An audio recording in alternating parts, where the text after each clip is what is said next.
I bet you guys thought I forgot about Planet Coaster since its release, but that is not the case. It's sort of moved down my game lineup, though, and just become my go-to casual, blow-off steam, kind of take the edge off from a lot of the horrific multiplayer games that I play.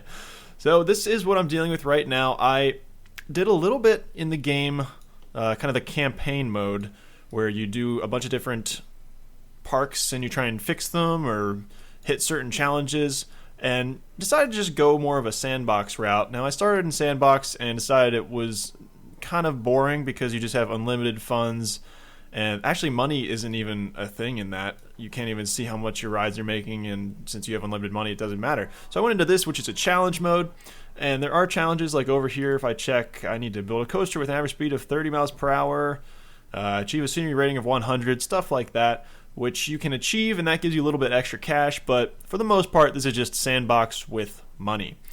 So this is going to be the first video of kind of a series of update videos, show you where I go with this park. I've called this just flat green space. It is green, and it kind of just harkens back to Roller Coaster Tycoon days, for me at least, where you're just kind of playing around in a big green flat open zone. So I'm hopefully going to expand this out to the rest of the park, and looking at it right now, I've actually taken up a solid like 10% of it maybe, so it's going faster than I would have thought. I'm just going to walk you through what we've got going on so far. So here's the park entrance, and it's pretty small, I will admit, and that's because I didn't really know how the game treated the entryways. It used to be that you couldn't really edit anything up until there, so then I threw down this little pre-constructed entryway with just one gate there, and in retrospect I really should have made it a whole lot bigger, although people don't really seem to be clogging this main entrance. Anyways, things you learn just going through, and the placement of these things is not ideal. I was trying to expand out using the rides and the coasters that I had at the time. So like, this is the first thing I unlocked, the Venetian Carousel, and it is aging. It's really not making any profit. I'm actually going to go ahead and close it so it's not just a drain on my economy right now. They introduced a mechanic where rides get older and people stop being interested and they are willing to pay less, so you have to really keep building stuff, or a little trick I learned is to demolish an old one and then put one up right in its place, the same exact thing, which I've done with this scissor a whole lot of times. You can see this is actually scissor number 7.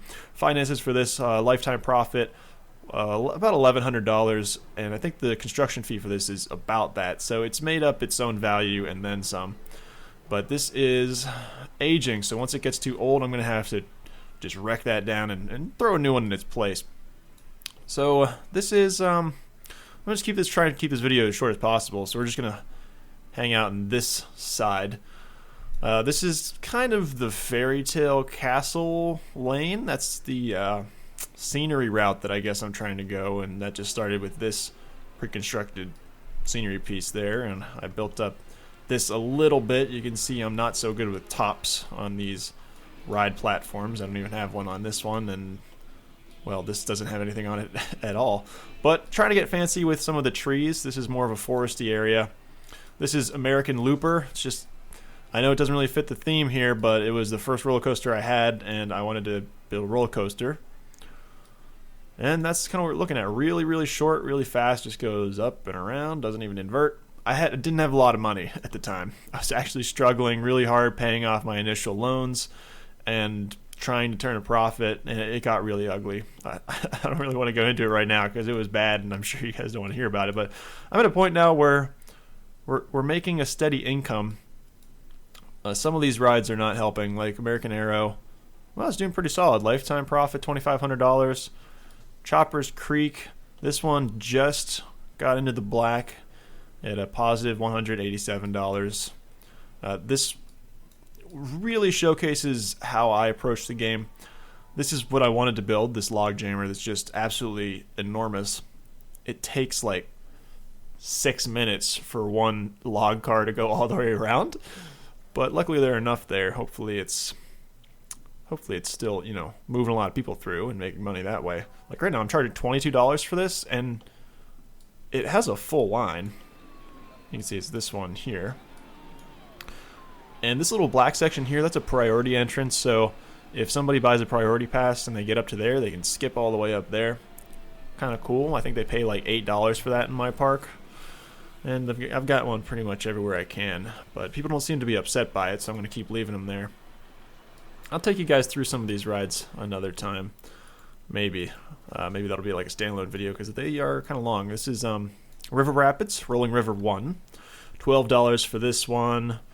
And yeah, I don't want to go into too much detail, but I kind of skimped on the scenery here. It's not as dense as I would have liked, but I have to move quickly because if you're not building things and then stuff gets old and it stops turning a profit, and then you just start losing money, and then you don't have the money to build new rides, and then it just is a vicious cycle. So that's my first update here. Just a couple little things. There's some pre-constructed stuff here too, like a Kickflip 1, which is aging a little bit, so this might need to have a price cut or replace it. Either way, that'll be a solution. So what else do we have? Just a couple things down here, and then this is the desert zone that I'm trying to build out that way, the western area. I don't have a lot of scenery pieces for it, but we'll talk about that another time. So this is the first video. I'm going to try and do a series of these to, I don't know, just update you on how the park is going, and hopefully at some point it'll be encompassing this entire, I don't know, buildable area. It looks like it's a little bigger than I thought. I just have to smooth that out, assuming I want it flat. We'll probably make some lakes in there too. Anyways, part 1 of an unknown number of parts of Koda's Flat Green Space Challenge Park. So thanks for watching, and tune in for the next one when I kind of fill you in on what's coming up next.